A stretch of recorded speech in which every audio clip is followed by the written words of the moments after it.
people buy from people they trust. So the Edelman Trust Barometer found that people use trust to buy or advocate for brands, to decide where they want to work, and how to invest their money, both as individuals and at an institutional level. This has real bottom line consequences. So what this means is that showing the people behind the ideas, assets, and offerings builds that trust. Which leads to the question, how do we choose which people? So a couple of core questions to start with. First, what are your goals? And I know this sounds very basic, but people often want to launch an employee advocacy program or say we need to build thought leaders, right?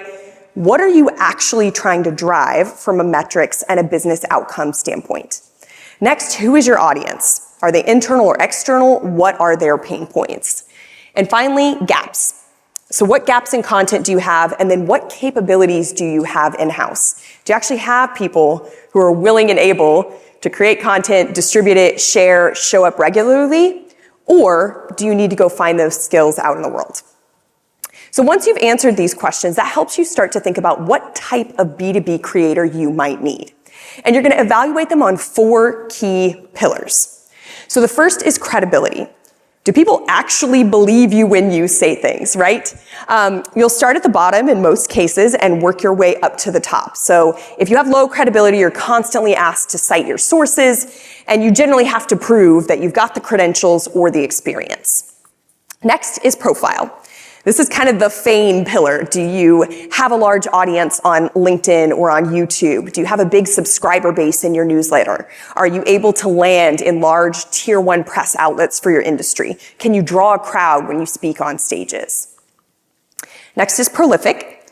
So are you writing? Are you speaking? Are you on podcasts? Are you sharing on multiple social media platforms?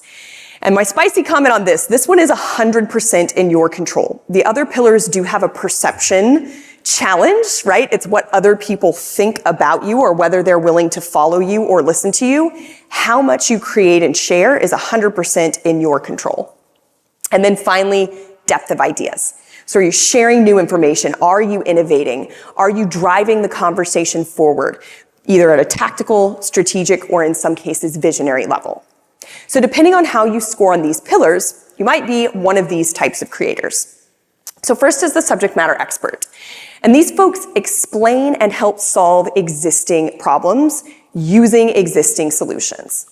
And here's how they score on the pillars. These people have high credibility because they've likely been in the industry for 10, 15, 20 years. They've got deep experience in the existing problems and solutions.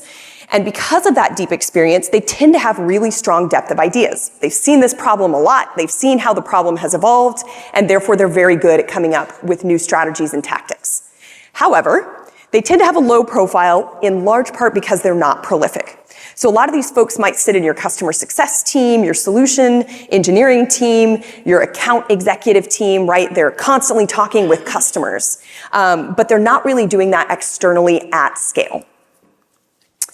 Next is influencers, and influencer marketing is having a moment right now because AI LLMs love to pull from places like Reddit, podcasts, YouTube, and LinkedIn. So these folks help you reach a new audience, but they're still focusing primarily on existing solutions or incremental improvements. And this is their profile. They have to have some credibility, otherwise they would not have any influence, but they tend to be strongest in the profile pillar. And in most cases, they're only strong in one channel. So you have a LinkedIn influencer, you have an Instagram influencer, you have a YouTube influencer, right? Most of the time, they're not creating across multiple platforms.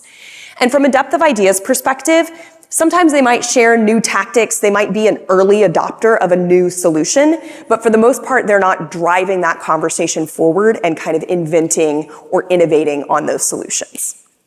And then finally, the thought leader. So these people focus on new ideas in the market, they help drive the conversation forward, and they help people think and act in a new direction. And this is realistically what a thought leader looks like. Obviously, it's great if you get to the top of each of these pillars, but it's kind of a tall order to tell someone they need to be visionary, right? So you can be a thought leader if you've got solid credibility, you've got kind of that regional or field level notoriety from a profile perspective. You do need to be very prolific in multiple channels, and then usually these folks are innovating at both the tactical and the strategic level. Now, one question I get a lot is, what is the best type of creator? And the answer is, it depends on your goals, and it depends on your capabilities and what you're trying to achieve. So I like this comparison of these different types of creators. For SMEs, they can usually be focusing on internal users or the employees. They focus on existing problems and solutions.